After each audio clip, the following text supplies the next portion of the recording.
Hello, मी अथर्व. आज मी तुम्हाला पोपटाची माहिती सांगणार आहे. हा पोपट रंगीबेरंगी असतो, काही पोपट नसतात आणि हा खूप हुशार तर असतो पण स्वार्थी पण असतो.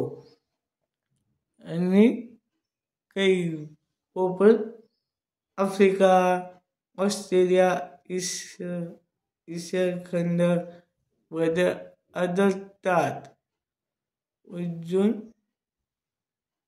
त्याची चोच तर लाल असते ना, तर मग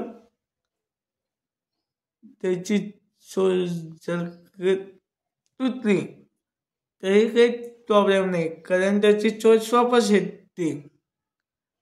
अजून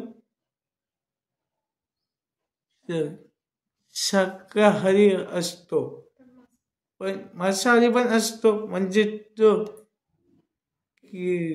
किडे, मुंग्या यांना पण खातो. पण त्यांना सफरचंदाची जो बिया असतात ना, त्यांनी त्रास होऊ शकतो, कारण त्यांचं मरण होऊ शकतो, त्यांना त्रास होऊ शकतो.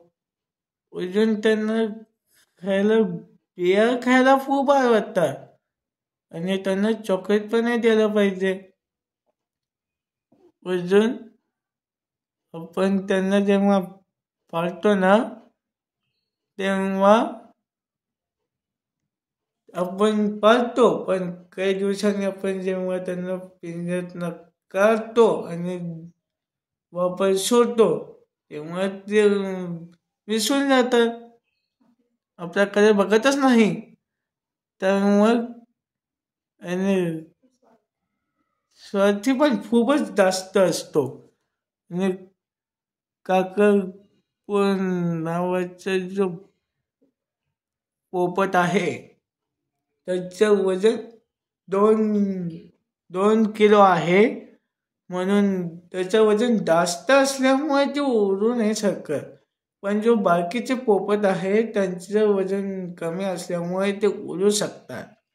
अजून ते 8 ते 10 मुलांना अंड्यांना जन्म देतात. पण जसं अंड्यातनं पिल्लं बाहेर निघतात तेव्हा सुरुवातीला त्यांना पंख नसतं, पण 1-2 आठवड्याचे झाले की त्यांना पंख येतात, ते शिकतात. त्यांच्या सुरक्षाची जिम्मेदारी त्यांची आई घेते. काही पोपट 10 ते 9 वर्ष जगू शकतात, तर काही पोपट 10 ते 95 वर्षापर्यंत जगू शकतात. ते हुशार पण असतात, स्वार्थी पण असतात, ते गणित सोडवू शकतात. अजून ते हुशार असतात. असे मी आज तुम्हाला पोपटची माहिती सांगितली. असे वाटते नवीन माहितीसाठी माझ्या चॅनलला लाईक, शेअर, सबस्क्राईब करायला विसरू नका. बाय.